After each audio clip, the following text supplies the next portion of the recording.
आपका कमोडिटी निवेश में, जहां हम आपके कमोडिटी से जुड़े तमाम सवालों के जवाब देते हैं। सबसे पहले अपने मेहमानों से आपका परिचय करवा दें। हमारे साथ राजीव कपूर है, वाइस प्रेसिडेंट है ट्रस्ट लाइन सिक्योरिटीज के। बिटपन मजूमदार हैं, टेक्निकल एक्सपर्ट है bmazumdar.com के। अनुज गुप्ता है, वीपी है commodity and currency IIFL securities से।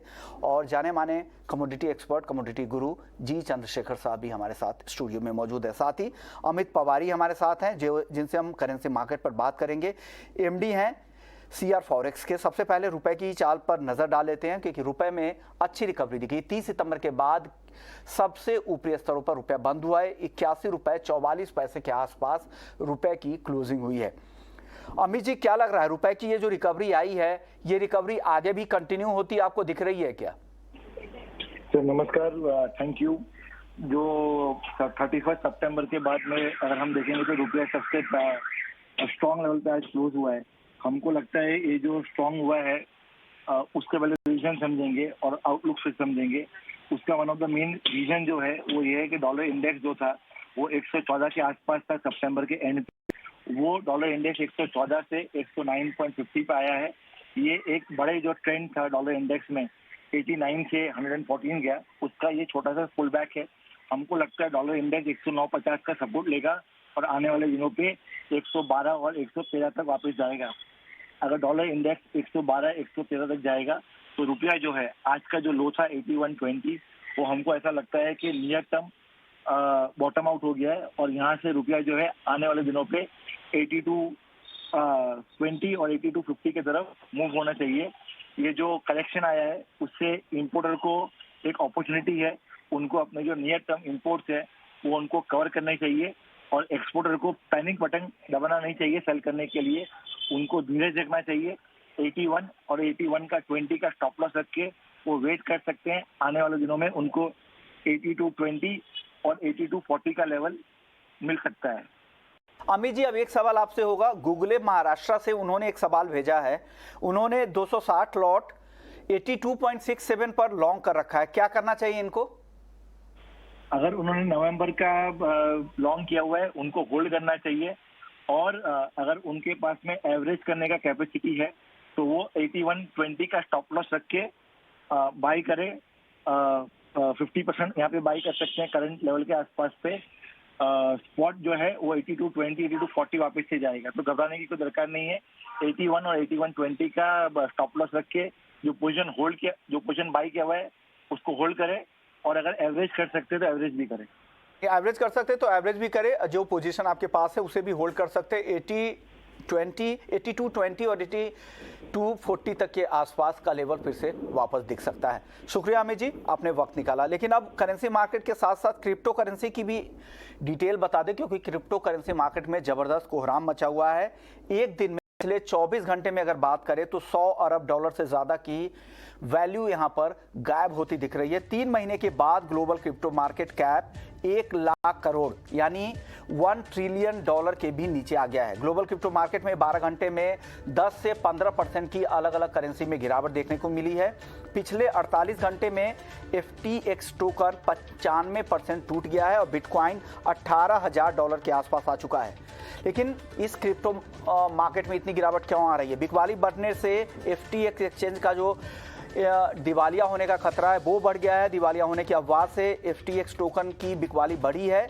आपको बता दें कि FTX एक्सचेंज दुनिया का तीसरा सबसे बड़ा क्रिप्टो का एक्सचेंज है और अब इसको खरीदने की तैयारी हो रही है और बिनास की तरफ से ये इस तरह के संकेत भी दिए गए हैं कि वो डील के बेहद करीब है, वो उसे एक्वायर कर सकते हैं। तो ये बड़ा एक सेटबैक होगा करेंसी, जिस तरह से क्रिप्टो मार्केट में जिस तरह की हम गिरावट देख रहे हैं। और पिछले एक दिन की बात नहीं करें, पिछले हफ्ते भर की बात देखें तो ज़्यादातर करेंसी यहाँ पे 20-20% तक, यहाँ पर जितने भी बड़े क्रिप्टो करेंसी 20-20% तक टूट चुके हैं। छोटे करेंसी में तो गिरावट और भी ज़्यादा है। पिछले एक साल की बात करें तो यहाँ पे 70 से 80-90% तक की गिरावट आ चुकी है।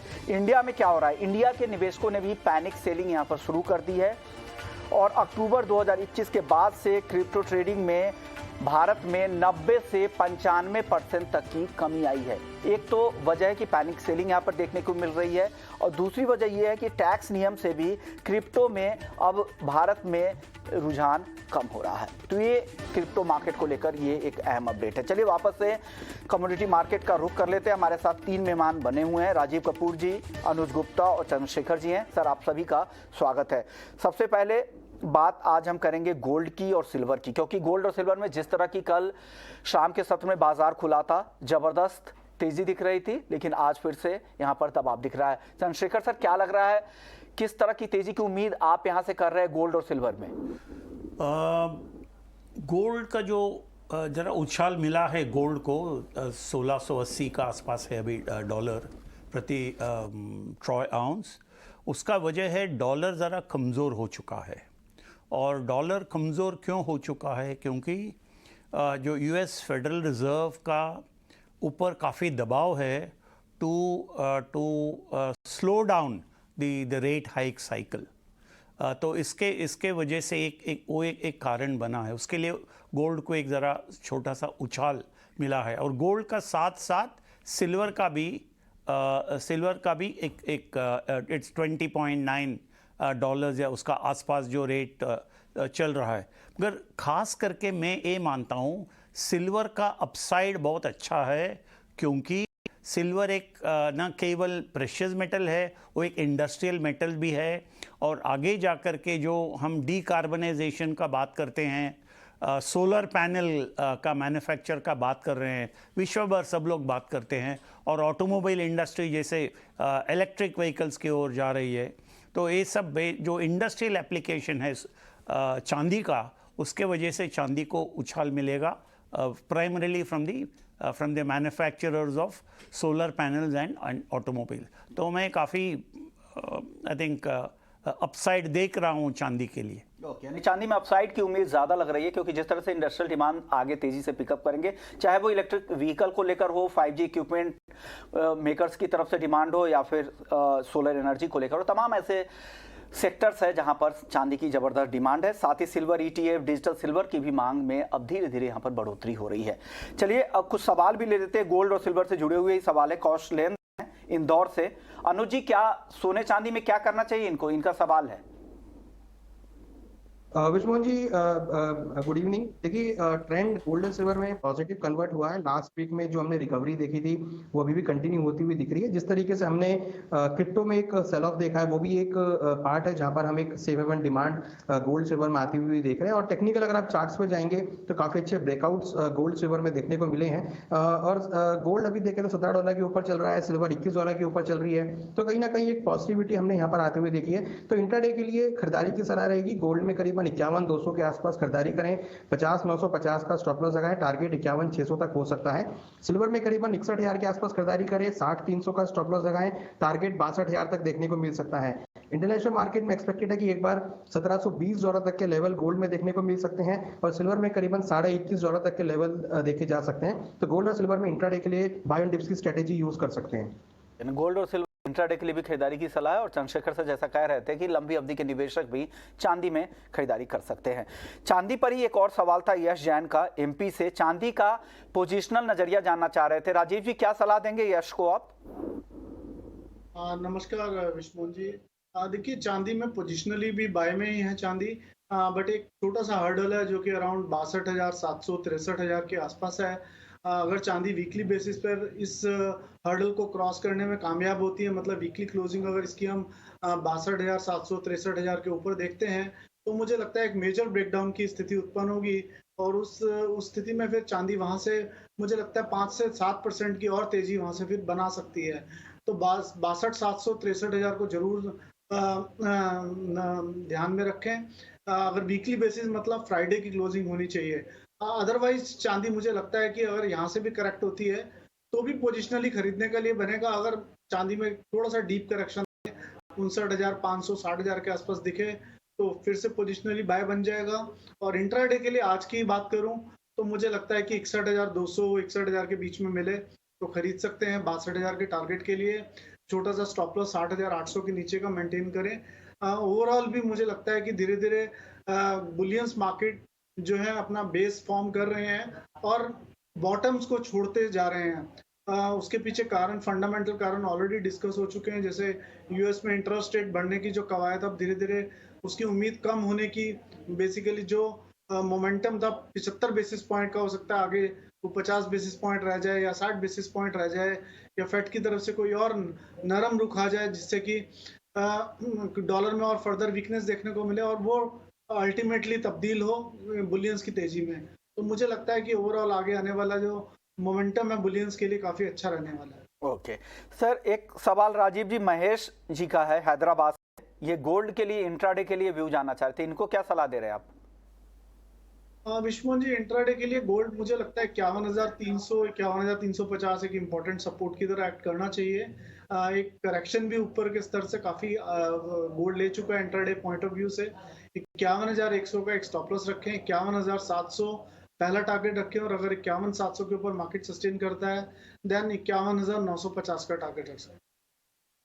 एक और सवाल गोल्ड पर ही है, गूगले महाराष्ट्र से। गोल्ड 2 लॉट इन्होंने 51,611 रुपए पे खरीदा है। अनुज जी क्या करे, 51,611 की बाइंग है। देखिए, हमें लगता है कि इनको होल्ड करना चाहिए क्योंकि ट्रेंड गोल्ड का पॉजिटिव है। इवनिंग में हमें लगता है कि 1720 डॉलर तक के लेवल आ सकते हैं और ऊपर में एक बार गोल्ड का प्राइस 51,800 51,900 तक दिखा सकता है। तो ट्रेंड अभी भी पॉजिटिव है, इनको इवनिंग में निकलने का मौका मिलेगा और हो सकता है कि एक दिन होल्ड भी करते हैं तो भी हमें लगता नहीं, क्योंकि ऐसा नेगेटिव ट्रेंड है। अभी 1700 के ऊपर जब तक टिका हुआ है तब तक ये इसको होल्ड करके चल सकते हैं। 1700 का स्टॉप लॉस लगाएं और नीचे में अगर एमसीएक्स की बात करें तो 51,200 का एक स्टॉप लॉस लगा सकते हैं और पोजीशन को होल्ड कर सकते हैं।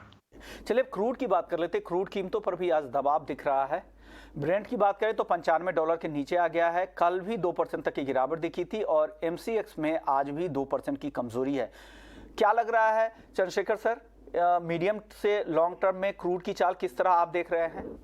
पहले मैं कहूँगा शॉर्ट टर्म के बारे में काफ़ी सेंटिमेंट ज़रा सा नेगेटिव हो चुका है, क्योंकि चीन में जो ज़ीरो कोविड पॉलिसी है और उनके आंकड़े भी अभी बढ़ रहे हैं, उसके वजह से शॉर्ट टर्म में काफ़ी दबाव है, सेंटिमेंट नेगेटिव है।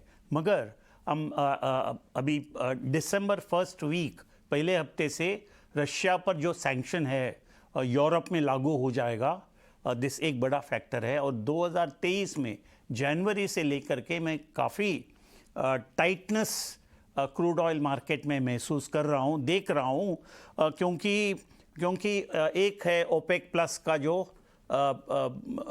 कटौती, ऑयल प्रोडक्शन कट जो नवंबर महीने से लागू हो चुका है। दूसरा, दिसंबर महीने का बाद रशिया का सप्लाई भी कम हो जाएगा क्योंकि सैंक्शंस लग गया है यूरोप का। तो और यूएस, खास करके यूएस में उत्पादन बढ़ने का, जितना तेज़ी से बढ़ने का संभावना देख रहे थे लोग, उतना तेज़ी से नहीं बढ़ेगा। It will be much slower, there will be growth but it will be much slower. तो 2023 में काफ़ी टाइट मार्केट सिचुएशन मैं देख रहा हूँ।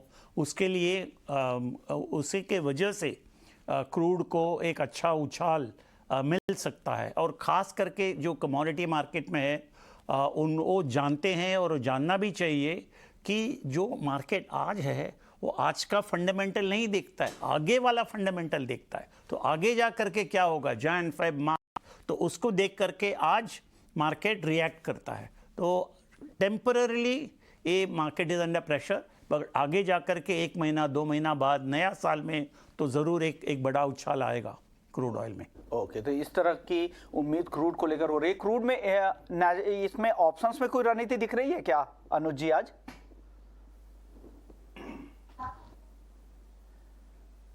अनुज जी, ऑप्शंस में कुछ रणनीति है क्या क्रूड में?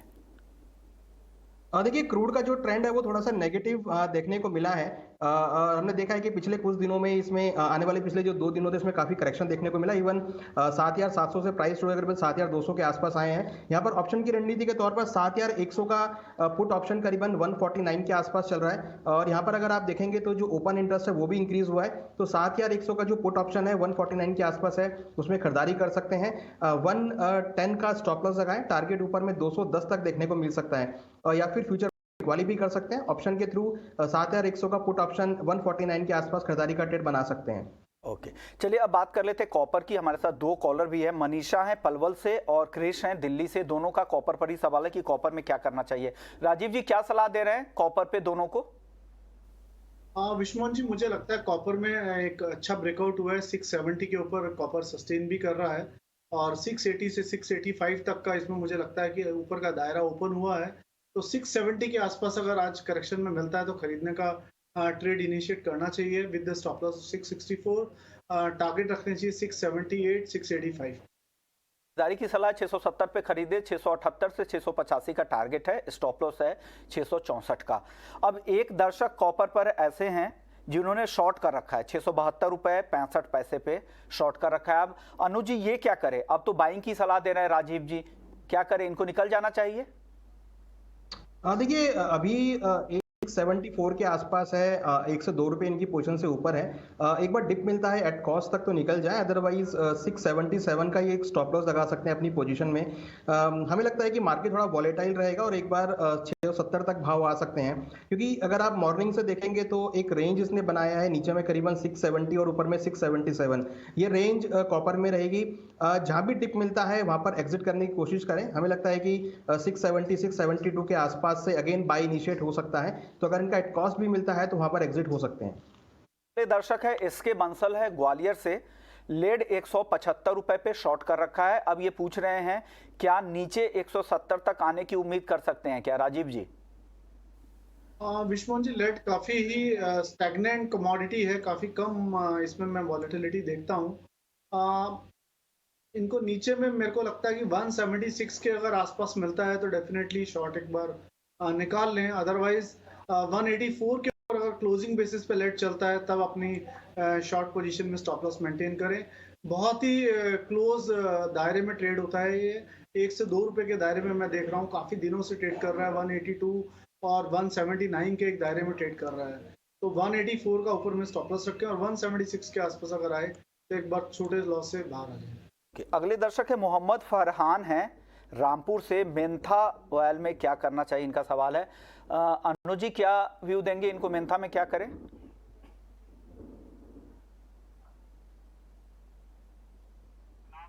अनुज जी मेंथा पर राय जानना चाह रहे हैं। मेंथा मार्केट को लेकर एक चिंता यह भी है कि सिंथेटिक मेंथा की सप्लाई तेजी से बढ़ रही है, क्या इस मार्केट के लिए एक बड़ी चिंता है क्या? बिल्कुल चिंता का विषय। और आप देखेंगे तो अभी डेली बेसिस पर नए कॉन्ट्रैक्ट लो बनाता हुआ दिख रहा है, आज करीबन 966 के आसपास है। तो डेफिनेटली सप्लाईज, चाहे वो नेचुरल मैंथा हो चाहे सिंथेटिक मैंथा हो, उसकी सप्लाई की वजह से भाव नीचे हुए दिख रहे हैं। तो मुझे लगता है कि अभी जो सेंटीमेंट है वो फिलहाल अभी थोड़ा सा ऐसा डाउन साइड ही रहेगा। एक्सपेक्ट कर रहे हैं कि एक बार नीचे 950 तक के लेवल आ सकते हैं। तो फिलहाल अभी खरीदारी की सलाह नहीं है, क्योंकि टेक्निकल चार्ट पे कोई रिवर्सल नहीं है। फंडामेंटली साइड जाए तो वहां भी ऐसा कोई डिमांड का बड़ा सिनेरियो नहीं है जो कि मार्केट को सपोर्ट करे। फिलहाल खरीदारी से हमारी सलाह है कि इसमें अभी इस काउंटर से बचना चाहिए। अगले दर्शक है पवन है हिसार से, ग्वार सीड का आउटलुक जनवरी 2023 तक का जानना चाह रहे हैं। राजीव जी क्या आउटलुक है आपका? दो हाजिर के कारोबारी हैं ये। देखिए, ग्वार सीड ने एक अच्छा बॉटम फॉर्म किया है। अगर मैं आगे आने वाले समय की आउटलुक की बात करूं तो मुझे लगता है कि 5400 रुपए तक के स्तर तक ग्वार सीड ऊपर में जा सकता है और नीचे में 4500 एक अच्छा बेस है जहां पर डबल बॉटम फॉर्मेशन हुआ है चार्ट्स पर। अगर थोड़ा करेक्शन आए अराउंड 47-4750 के आसपास आता है तो आई थिंक एक अच्छा काउंटर रहेगा बाइंग पोजीशन बिल्ड करने के लिए। और अगर पोजिशनल बेसिस पे बात करूं तो एक करंट रैली जो है मुझे लगता है कि अगले 2 महीने में 5400 तक जानी चाहिए। चलिए कॉटन की बात कर लेते हैं। चंद्रशेखर सर, कॉटन को लेकर क्या लग रहा है? मई में जो हमने लेवल देखे थे आइस कॉटन में $155-56 के आसपास चला गया था और अब देखिए यहाँ हालांकि 70-72 के आसपास से वापस यहाँ पर रिकवरी भी अब दिख रही है, 85 के आसपास है। क्या लग रहा है कॉटन मार्केट का आउटलुक क्या है? कॉटन मार्केट में एक ज़रा सा इम्प्रूवमेंट आया है, उछाल आया है। कई लोग जो मार्केट में जो टूट गया था कई हफ्तों से, पिछले कई हफ्तों में बहुत नुकसान हो गया है, उनके लिए अच्छा है कि ज़रा सा मार्केट ऊपर आ गया है। आई थिंक 86 और 87 सेंट्स अ पाउंड, ये तो एक सही लेवल मैं मानता हूँ। और इसके वजह से जो यार्न एक्सपोर्टर है और रॉ कॉटन एक्सपोर्टर है उनके लिए ये अच्छा है। और जिन्होंने कम भाव में ख़रीदा है कपास या रॉ कॉटन, उनके भी अच्छा है क्योंकि भाव धीरे से बढ़ रहा है। मगर खास करके मैं ये बताना चाहता हूँ कि फरवरी का बाद मार्केट में एक बड़ा मोड़ आ सकता है। वो कैसा मोड़ आएगा अभी कहना मुश्किल है, मगर जो ट्रेड करते हैं they have to be careful, do not take far forward position, take only may be 1 month maximum 2 month position, उससे आगे मत करिए, ऐसा मेरा सलाह रहेगा। एक दर्शक है महावीर है बेंगलुरु से, कॉमेक्स गोल्ड क्या $1632 और कॉमेक्स सिल्वर क्या नीचे की तरफ 18 तक आ सकती है, क्या लग रहा है अनुज जी? देखिए गोल्ड में अभी आप रिसेंटली अगर देखेंगे तो जो गोल्ड ने रिसेंट हाई बनाया था करीबन $2000 का, वहां से अगर आप ट्रेंड लाइन ड्रॉ करते हैं तो उसने काफी अच्छा ब्रेकआउट दिखाया है और उसके ऊपर ट्रेड करता हुआ दिख रहा है। तो रिसेंटली उसने सपोर्ट बनाया है नीचे करीबन 1680 का, वो काफी मुझे लगता है कि मेंटेन रहेगा।